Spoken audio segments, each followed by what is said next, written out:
Buenos días, soy Miguel Salas, interno de Medicina de la Universidad Católica del Maule, de séptimo año. Hoy les voy a hacer la ayudantía de enfermedad pulmonar obstructiva crónica EPOC. Esta es nuestra hoja de ruta, son varios subtemas, vamos a ir viéndolo igual súper rápido para no gastar tanto tiempo. Los objetivos de esta ayudantía son lograr definir EPOC, lograr sospechar clínicamente un paciente con EPOC, poder realizar un diagnóstico correcto, clasificar al paciente con EPOC, tomar las medidas terapéuticas, farmacológicas y no farmacológicas necesarias ante un paciente con EPOC estable y un paciente con EPOC exacerbado. No son objetivos el ahondar profundamente en la fisiopatología de la enfermedad ni realizar una revisión de las medidas farmacológicas. Según la guía MinSal del 2013, el EPOC se caracteriza por un fenómeno inflamatorio de la vía aérea responsable del aumento de la resistencia del paso del aire y que se acompaña de importantes síntomas sistémicos. Se considera como un proceso mórbido, prevenible, tratable, responsable de una pesada carga sanitaria e impacto económico-social. Eh, Esto se evidencia desde su inicio, pero sobre todo en sus estados más avanzados. En cuanto a la definición, la guía Gold del 2020 define a esta enfermedad como una enfermedad frecuente, prevenible y tratable, que se caracteriza por síntomas respiratorios y una limitación del flujo aéreo persistente que se deben a anomalías de las vías respiratorias y o alveolares causadas generalmente por una exposición importante a partículas o gases nocivos. En cuanto a la epidemiología, se ha demostrado que el EPOC es subdiagnosticada tanto en países desarrollados como en nuestro medio. La época actualmente constituye de la cuarta causa de muerte en Estados Unidos después de las enfermedades cardíacas, cáncer y accidentes cerebrovasculares. Según la Encuesta Nacional de Salud del 2016-2017, la prevalencia del consumo de tabaco, que es el principal factor de riesgo en Chile, es de 33,3%. Fuman en Chile 37,8% de hombres y 29,1% de mujeres. Se exponen al humo en el hogar el 15,2% de la población. Por lo que, bueno, esta es una enfermedad con una gran mortalidad asociada, por lo que es de tema de interés para la salud pública del país. Siempre el Ministerio de Salud saca campañas guiadas a la concientizar a la población sobre los riesgos del consumo de tabaco, como es el caso de las cajetillas de cigarro, que ponen una advertencia del consumo de cigarro, siempre con una imagen de impacto para la población. Entre los factores de riesgo, ya había dicho que el tabaquismo es el principal factor de riesgo, también los contaminantes, tanto laborales en la ocupación como contaminación en el hogar como ambiental, la hiperactividad bronquial, las infecciones respiratorias, la exposición pasiva al humo del tabaco también, y la deficiencia de la alfa-1 antitripsina. En cuanto a la fisiopatología, ya sé que había puesto que no íbamos a ahondar profundamente en la fisiopatología, pero algunos detalles importantes que debemos saber es que la EPOC es una patología inflamatoria en la que el flujo aéreo está limitado de forma irreversible por una obstrucción intrínseca de la vía aérea, bronquitis crónica, y por la pérdida de la fuerza de retracción elástica pulmonar, que es el enfisema. Estos dos grandes elementos son los que dan la patología al EPOC. El daño se origina por un desbalance entre el sistema de protección pulmonar contra las enzimas proteolíticas, y la reacción de radicales libres y un daño inflamatorio polimorfonuclear. Con esto dan la obstrucción de las vías respiratorias, la hiperinsuflación y la alteración en el intercambio gaseoso. La bronquitis crónica se define como la presencia de tos productiva durante un mínimo de 3 meses al año durante al menos 2 años consecutivos, con una consiguiente alteración en el intercambio gaseoso y aumento de la resistencia aérea, produciendo la hiperinsuflación que provoca finalmente la disnea. La hipoxemia de las arterias pulmonares produce hipertrofia o hiperplasia del músculo liso. La destrucción de las células ciliadas por las proteasas y por la lesión oxidativa provoca una alteración del mecanismo mucociliar que junto al incremento de la producción de moco perpetúa la bronquitis. El enfisema es la ampliación anormal y permanente del espacio aerolodistal a los bronquiolos terminales, acompañado de la destrucción de sus paredes sin fibrosidad aparente. Esta destrucción se asocia con la pérdida de la elasticidad del tejido pulmonar como resultado de la destrucción de la estructura que sostienen y alimentan los alveolos, por lo que se colapsan durante la expiración, atrapando el aire en los pulmones y reduciendo la capacidad pulmonar. En cuanto a la clínica de los pacientes, hay tres síntomas cardinales del EPOC, que son la tos crónica, la expectoración y la disnea. La tos crónica es a menudo el primer síntoma del EPOC, perdón. Es a menudo el primer síntoma del EPOC. y el paciente la descarta con frecuencia como consecuencia esperada de fumar y o exposiciones ambientales. Inicialmente puede ser intermitente, pero posteriormente puede estar presente todos los días o a menudo durante todo el día. Puede ser productiva o improductiva. En algunos casos puede desarrollarse una limitación significativa de flujo de aire sin la presencia de tos.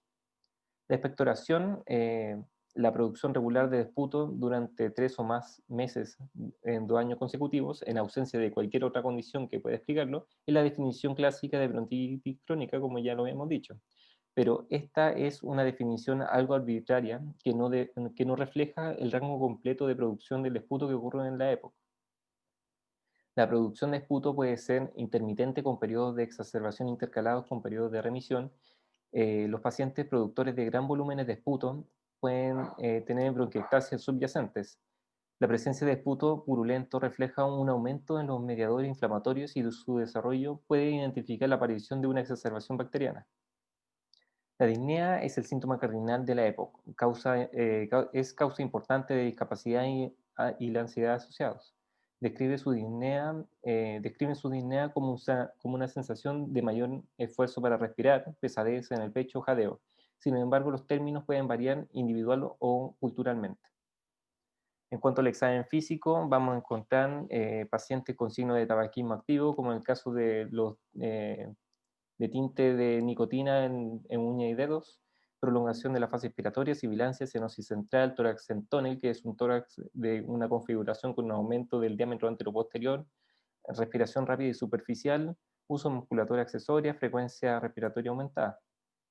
Cuanto a los diagnósticos, vamos a tener un paciente con una clínica con síntomas ya descritos, eh, tos crónica con expectoración y disnea, y con factores de riesgo, en especial consumo de tabaco o exposición a contaminantes tanto en el trabajo como adentro o afuera de la casa. Todo esto se va a hacer el diagnóstico con la espirometría. La espirometría es la medida más reproducible y la objetiva de la limitación del flujo de aire. Es una prueba no invasiva, fácilmente disponible. La medición de flujo expiratorio máximo por sí sola no puede usarse de manera confiable como la única prueba de diagnóstico debido a su especificidad débil. La espirometría debe medir el volumen de aire exhalado por la fuerza desde el punto de máxima inspiración, que se corresponde a la capacidad vital forzada, y el volumen del aire exhalado durante el primer segundo de esta maniobra, que es el volumen expiratorio forzado en un segundo, que es el FEP1. Y la proporción de estas dos mediciones pueden calcularse. La presencia de una relación entre el BEF1 y la capacidad vital forzada post-broncodilatador que sea menor de 0.7 confirma la presencia de limitación persistente del flujo de aire y por lo tanto EPOC en pacientes con síntomas apropiados y posiciones significativas de estímulos nocivos. Aquí podemos ver un gráfico que se muestra una espirometría normal y una espirometría con un patrón obstructivo. En el patrón obstructivo se puede apreciar una disminución del FEP1 y de la relación FEP1 capacidad vital forzada.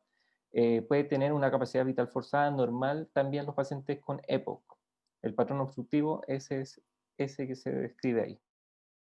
Ahora, bueno, el EPOC tiene varios diagnósticos diferenciales. Por ejemplo, el asma, este diagnóstico diferencial, el cual también es una enfermedad respiratoria, el que cursa con un patrón obstructivo, tiene algunas características que son básicamente un inicio en edades más tempranas, a diferencia del EPOC, antecedentes de eczema, alergia a rinitis o historia de familias de asma, etc.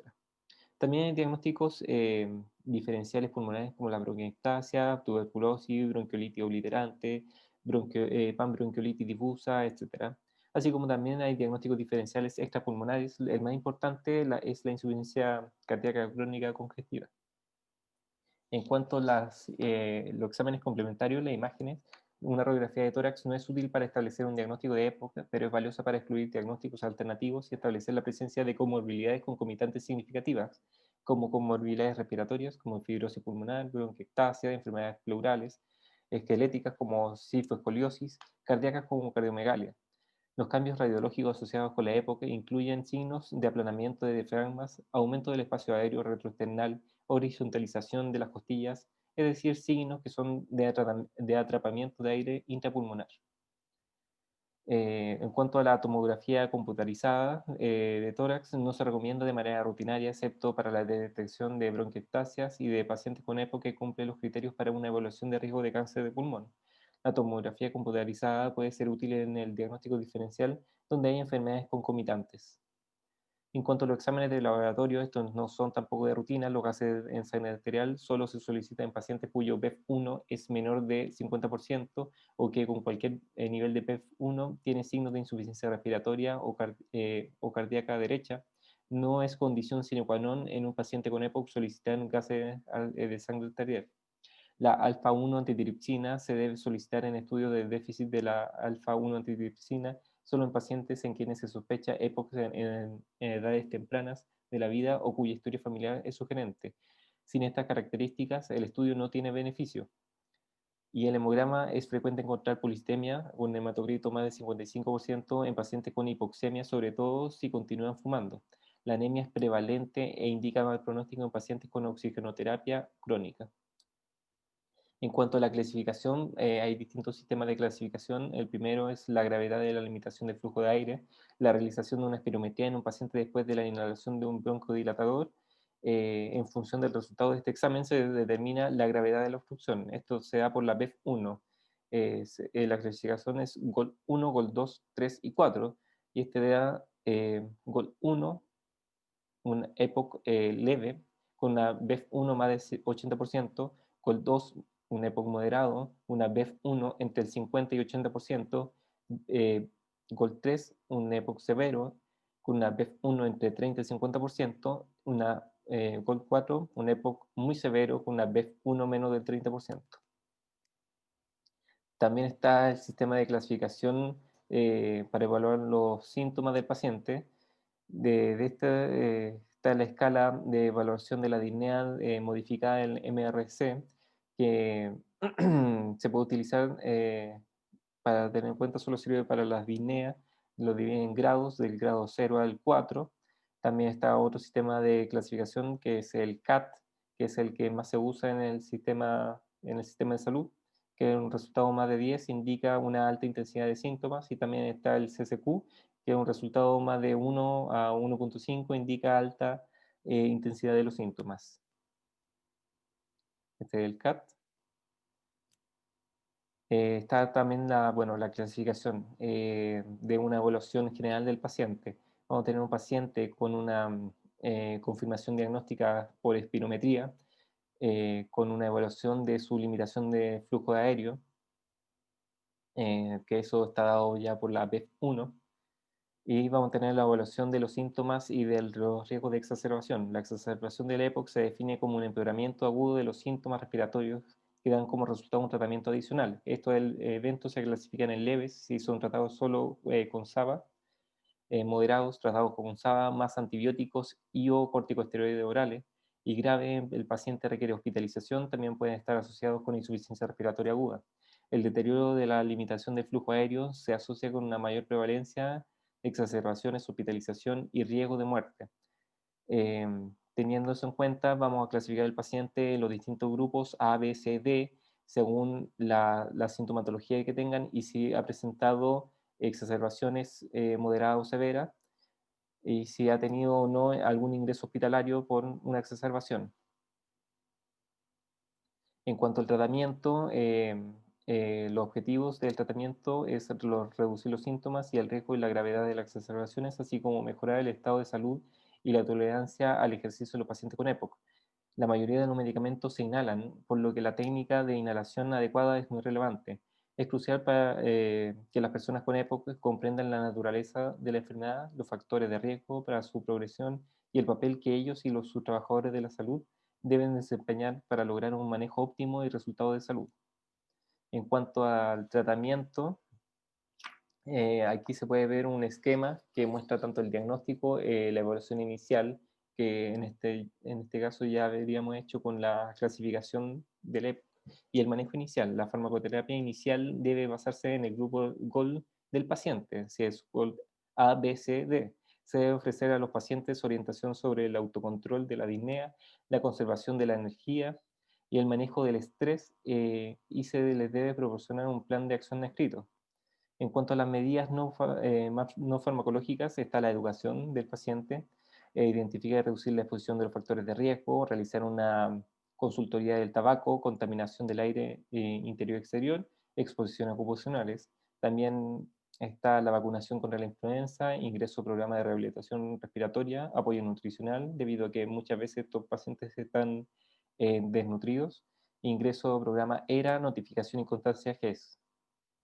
En cuanto al tratamiento farmacológico, en cuanto a la generalidad del tratamiento farmacológico, la mayoría de los medicamentos se inhalan, por lo que la técnica de inhalación adecuada es muy relevante. No hay evidencia de una alta calidad como ensayos controlados aleatorios para apoyar la estrategia de tratamiento farmacológico inicial en pacientes con EPOC recién diagnosticados.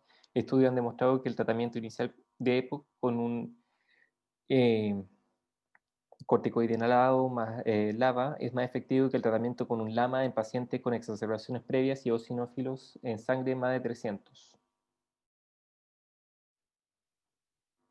Bueno, como ya había dicho, los tratamientos farmacológicos van a depender del grupo GOLD, si es grupo A, B, C o D. Lo del grupo A, a todos los pacientes se les debe ofrecer tratamiento broncodilatador en función de su efecto sobre la disnea, puede ser de acción corta o larga. Esto debe continuar si se documenta el beneficio.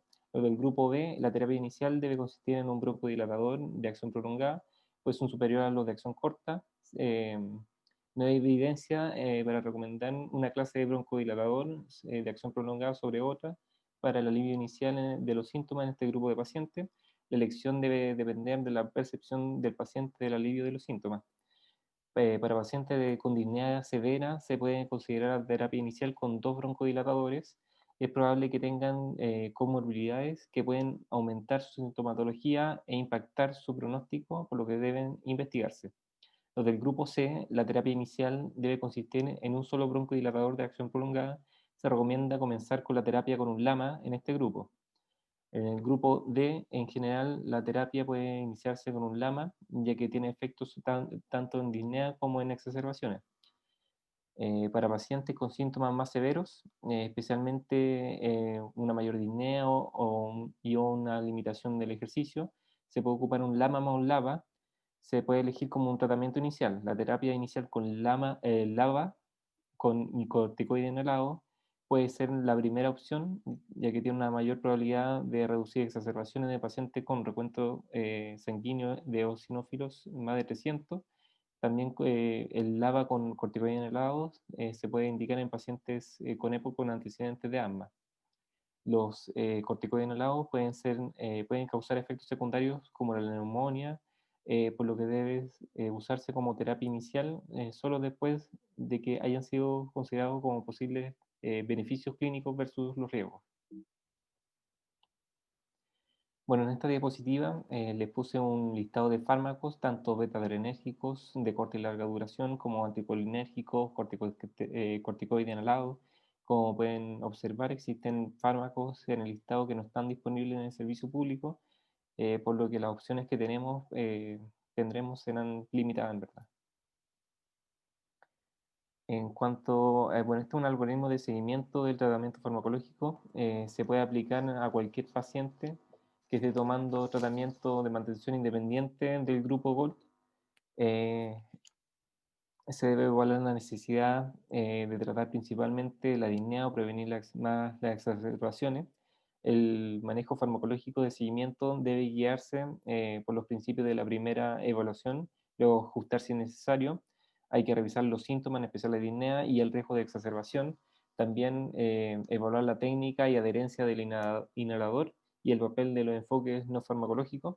También ajustar el tratamiento farmacológico, incluida la escalada o desescalada de los tratamientos, y también cualquier cambio requiere una revisión posterior de respuesta clínica, incluidos los efectos secundarios.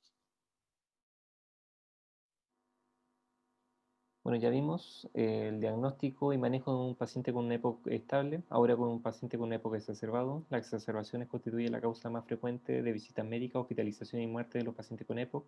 Se define como un evento en la evolución natural de la EPOC, el cual se caracteriza por el aumento de la disnea, tos y expectoración mayor que su variabilidad habitual y que son de intensidad tal que motivan cambios en el tratamiento. Entre los factores desencadenantes se encuentran las infecciones virales o bacterianas, la contaminación ambiental y el bajo nivel de adherencia al tratamiento. En paciente ambulatorio, el tratamiento de las exacerbaciones tiene por objetivo disminuir los síntomas e intentar reducir los riesgos de complicaciones. Otros objetivos deseables son la prolongación del periodo estable, la disminución de requerimientos de recursos sanitarios como hospitalizaciones, visitas médicas, uso de medicamentos y exámenes costosos, y la mejoría de la calidad de vida. Los diagnósticos diferenciales del EPOC exacerbado están en las enfermedades pulmonares como neumonía, derrame pleural, neumotórax, tromboembolismo pulmonar, obstrucción de la vía aérea alta, aspiración recurrente. Entre los diagnósticos diferenciales de enfermedades no pulmonares está arritmia cardíaca, cardiopatía isquémica, insuficiencia cardíaca, trastorno de ansiedad o pánico. Y están también otros como uso de drogas tales como beta bloqueadores no selectivos o sedantes. En cuanto al manejo en APS, consta de evaluar la gravedad de la crisis, reconocer si el paciente está en riesgo vital, identificar comorbilidades descompensadas como TEP, insuficiencia cardíaca, neumonía, neumotórax, etc. Administrar oxígeno a flujos bajos, 0,5 a 1 litro por minuto. También aerosolterapia con broncodilatadores presurizados de dosis medida en dosis plena, eficacia debido a que tiene una eficacia similar a nebulizadores, pero con menos efectos colaterales. Se le daría salbutamol por 200 microgramos cada 20 minutos por 3 veces. También corticoide sistémico por vía oral, solo intravenoso en caso de no poder usar la vía oral, ya que poseen una eficacia similar y deben ser usados por 7 días. Prednisona 40 miligramos día. Y también uso de antibióticos como amoxicilina o macrólidos como alternativa ante sospecha de una infección bacteriana.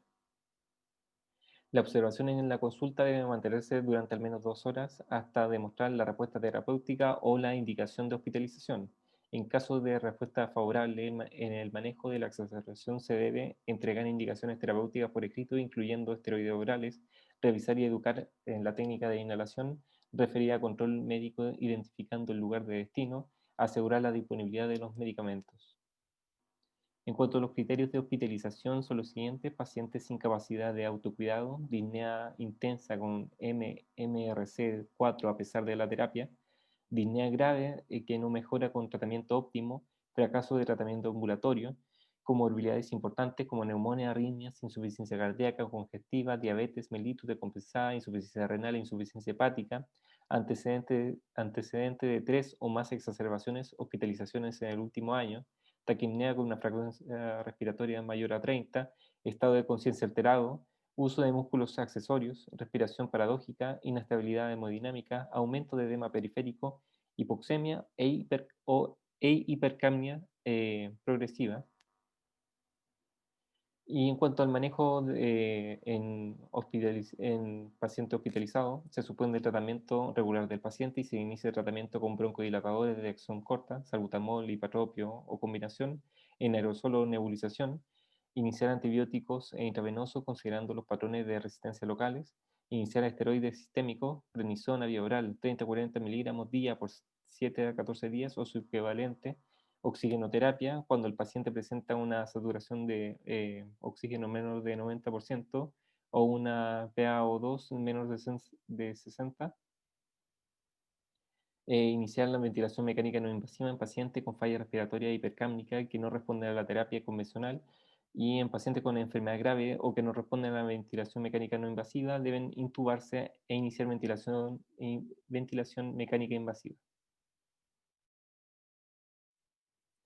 Bueno, para terminar la ayudantía vamos a ver algunas preguntas. La primera es una mujer de 70 años, fumadora de 12 paquetes de años, 3 meses previos a la consulta presenta cuadro diagnosticado como resfrío común, luego del cual persiste con tos de predominio nocturno con secreción escasa amarilla que altera su calidad de sueño y actividad laboral. La radiografía muestra zonas pariliares, engrosamiento peribronquial en poca cantidad informada como bronquitis, espirometrado con valores post-broncodilatadores expresados como porcentaje de lo normal, con una capacidad vital forzada de 89%, BEF1 de 64%, la relación BEF1 capacidad vital forzada de 62%, un FEF 2575 de 58% y el CAT de 8. Con estos antecedentes usted puede hacer el diagnóstico de A, bronquitis aguda en paciente fumador; B, EPOC leve, grupo GOLD A; C, EPOC moderado, grupo GOLD B; D, EPOC leve, grupo GOLD B; E, EPOC moderado, grupo GOLD A. Entonces vamos a tener una paciente con síntomas descritos, que se nos destaca tos de predominio nocturno con secreción a escasa amarilla. Tenemos una paciente con una tos crónica con expectoración, con factores de riesgo de fumadora de 12 paquetes años, con espirometría que nos muestra una relación BEF1, capacidad vital forzada, menor a 0.7, por lo que ya tendríamos el diagnóstico de EPOC. El grado de EPOC se da por el BEF1 en la espirometría, en este caso es de 62%. Lo vamos a clasificar entonces como un GOLD 2. En cuanto a la severidad de los síntomas, nos describen que tienen CAT 8, por lo que, y no nos refieren exacerbaciones, por lo que podríamos entonces diagnosticar a la paciente en el grupo EPOC moderado GOLD 2, grupo GOLD A. La pregunta 2 dice, para el paciente anterior, recordemos, EPOC moderado, GOLD 2, grupo GOLD A, ¿qué medidas terapéuticas le parecen más apropiadas? A. Dejar de fumar, inhalador beta 2, acción corta según síntomas y vacuna antiinfluenza. B. Dejar de fumar, inhalador anticolinérgico, acción larga más mucolítico. C. Inhalador beta 2, acción corta cada 6 horas más amoxicilina ácido clavulánico más antitusivo. D. Inhalador beta 2, acción larga cada 12 horas más inhalador beta 2, acción corta de refuerzo. Recordemos que cuanto al tratamiento no farmacológico consta de educación al paciente, identificar y reducir la exposición a factores de riesgo, tabaco, contaminación de aire interior y exterior y exposiciones ocupacionales, vacunación contra la influenza, ingreso al programa de rehabilitación respiratoria, apoyo nutricional, ingreso al programa ERA y notificación y constancia GES. En cuanto al tratamiento no farmacológico del grupo A, va a corresponder a un broncodilatador, sea este de acción larga o acción corta, por lo que la respuesta correcta sería dejar de fumar, inhalador beta 2, acción corta según síntomas y vacuna antiinfluenza. La pregunta 3 dice, paciente 40 años que consulta por tos de más de 2 meses de duración, de características variables, en ocasiones seca y en ocasiones con desgarro mucopurulento asociado a disnea progresiva. Usted plantea el diagnóstico de epoxi A, el paciente fumador activo, especialmente si consume más de 20 paquetes año. B, hay antecedentes de tabaquismo y radiografía de tórax con opacidades residuales difusas. C. La espirometría muestra patrón obstructivo y radiografía de tórax normal. D. Espirometría con patrón restrictivo y radiografía de tórax con opacidades multifocales. E. En todas las situaciones anteriores se puede plantear el diagnóstico de EPOC.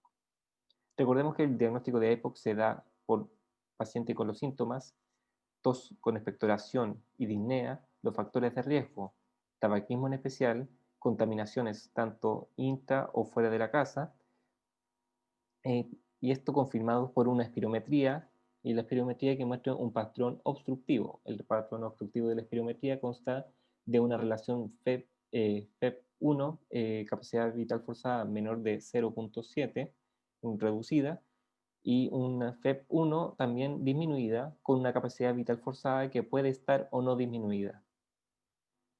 Entonces, la respuesta correcta sería la espirometría muestra patrón obstructivo, radiografía de tórax normal, debido a que la radiografía de tórax no hace el diagnóstico de EPOC. Y finalmente las preguntas 4 y 5 son preguntas de desarrollo, por lo que puede pausar o retroceder el video en caso de ser necesario.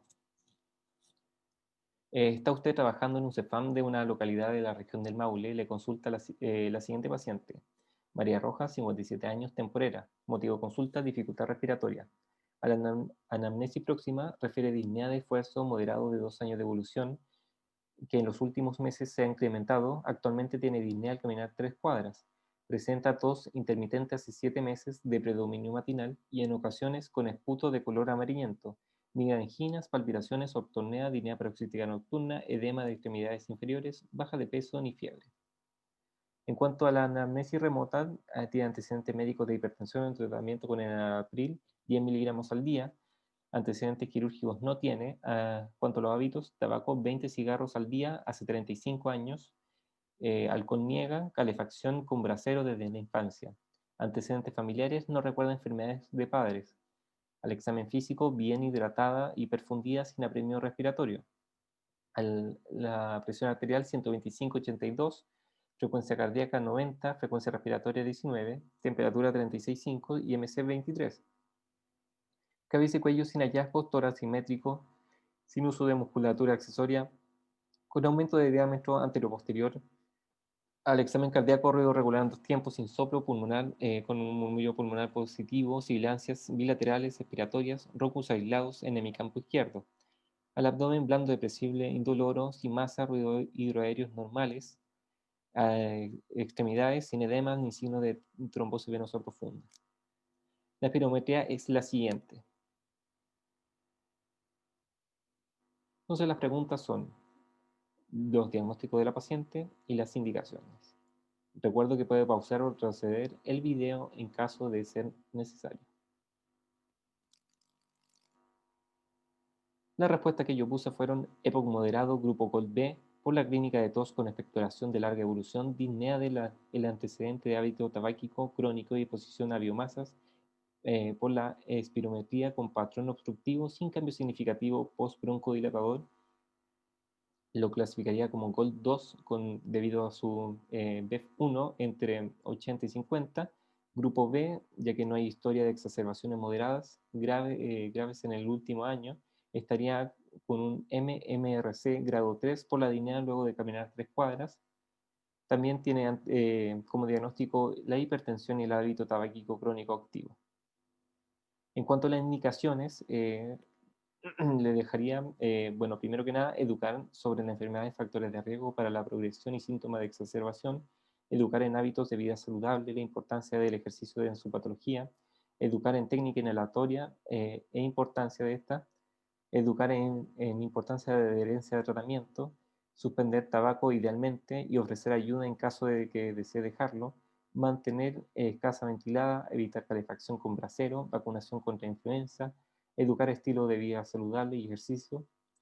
En cuanto al tratamiento farmacológico, lo dejaría con bromuro de tiotropio, una cápsula inhalada cada 24 horas, de rescate salbutamol 2 puff cada 6 horas si presenta dificultad respiratoria SOS. Al ingreso, programa ERA, ingresar GES EPOC, solicitar radiografía de tórax y hemograma, continuar control de hipertensión y comorbilidades, control en un mes, control SOS en caso de signos de alarma explicados y entregar un plan de acción escrito. Ante alguna duda, pueden escribir en los comentarios de este video o escribiendo al correo miguel.salas@alu.ucm.cl. Muchas gracias.